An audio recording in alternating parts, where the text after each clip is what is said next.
Okay, plans this weekend? There's literally nothing to do other than watch TV. So Newsmax is on, and of course, Netflix, hopefully. Folks, we got politics to talk about and some good news actually out of Capitol Hill. Looks like Republicans and Democrats have come together. First, I'd like to introduce my panel. Nan Hayworth, former Congresswoman, also a physician, a medical doctor, an ophthalmologist. Her views on coronavirus are very valuable. Also with us, GOP strategist Ameer Benno. Welcome to you both. And Nan, first off, this is good. Yes. House Democrats have conceded a few things. I guess the Trump administration has conceded a few things. I'll go through it real quick. Sure. Free testing, paid emergency leave, and other resources intended to help stem the crisis and stabilize the financial markets. This has just been agreed upon. Yes, and the financial markets rose considerably today, as we all know, Greg, 2,000 points. That's terrific. We needed that. This a welcome news of good faith on Capitol Hill. Hooray. The key thing Republicans wanted was interventions that would be targeted and timely, not necessarily permanent changes to policy, but would apply where people need them to give relief, especially to folks who need to be away from work because of self-quarantining or social distancing. So this is really good news. Not sure if the vote has actually happened or it will happen, but the measures overall, not sure about that payroll tax that the president wanted. But hey, Ameer, do you make anything of it happening on a Friday night? I know the Democrats don't necessarily want to look like they're working with the president on too many things these days. Any significance to that? Well, listen, I think they got a lot of the things that they wanted. I mean, and I think it was they were put painted into a bit of a corner because the president made it quite clear that they had agreed to certain provisions, and then they had decided, as we all know, Pelosi tried to get this Title X funding in for the abortions, and then it blew everything up. But now it looks like we've got paid sick leave, we've got some extensive paid family leave, and I think that should go a long way. I think there's going to be some the stimulus package is going to go a lot to the small businesses that are needing it now desperately. So I think there's a lot in this package that will get bipartisan support. And I think that this is one of those times where the Democrats really had to put their politics behind them and stand with the country first as opposed to party. Okay. Nan, member of Congress, former, and also a physician, a scientist. How are you feeling tonight overall?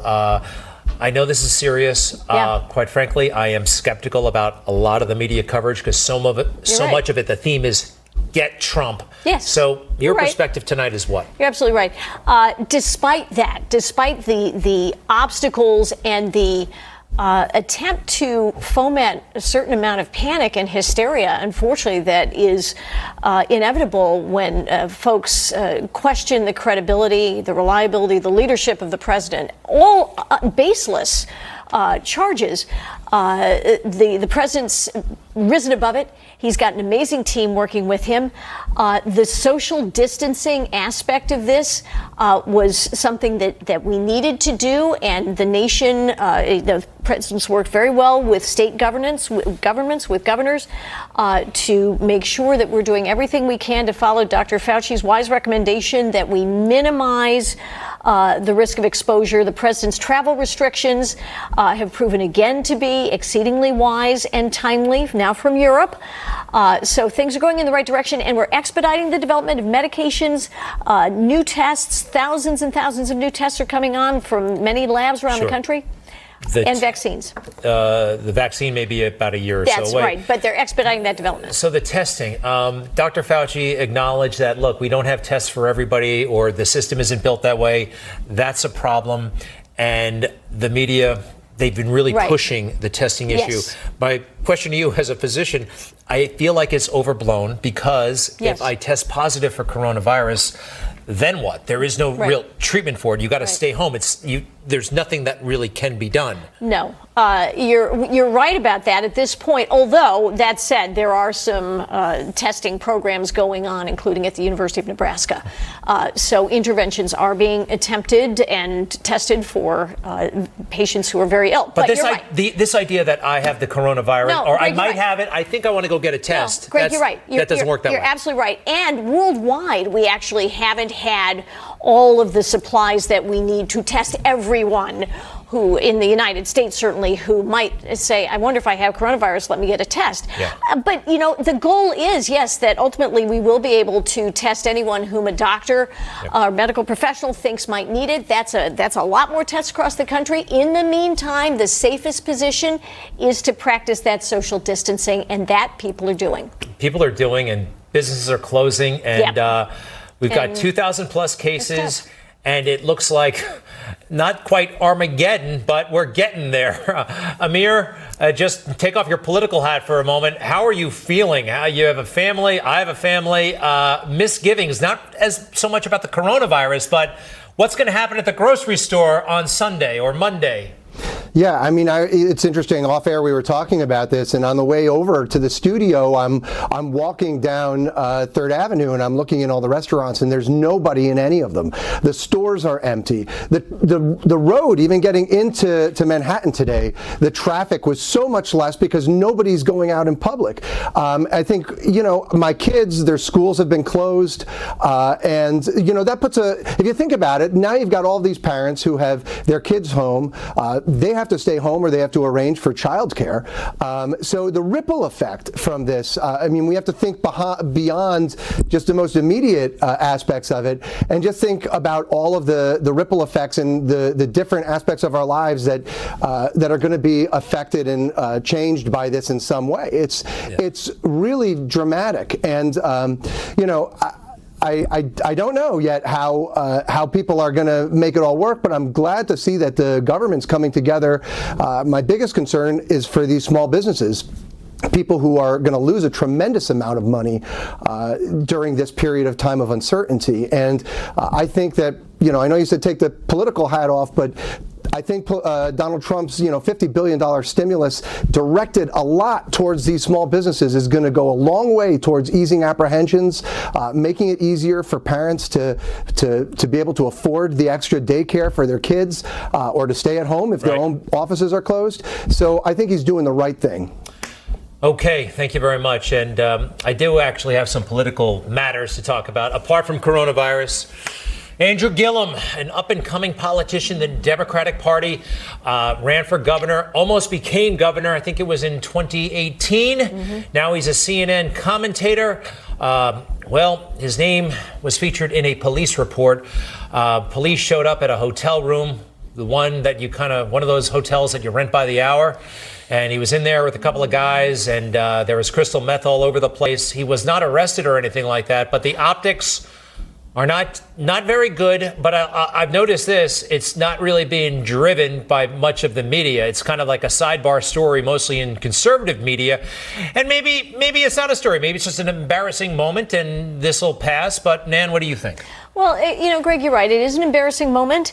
And, you know, it does, what you've just said does point up the double standard by the media. Because if this had been a Republican up-and-coming figure, probably would have gotten a lot of play. You know, all that said, you know, I wish him and his friends recovery from these problems. Yep. This is, you know, it's a terrible thing. But, you know, it does point to the fact that there were some questions about Mr. Gillum's dealings with the FBI and other, you know, there were some other shades around his name when he was running for governor. And his very wealthy Democratic donors, including George Soros, did all they could to sweep those things under the rug. Yeah, Amir, and we should point out, by the way, I think he said that he was drinking. He's never touched methamphetamine. He put out a statement, but there was something interesting. He just said, I had too much to drink at a wedding. My friends got carried away. I need privacy during this time to spend with my family. It was the other part of the statement that made me think, ooh, there might be something here. What do you think?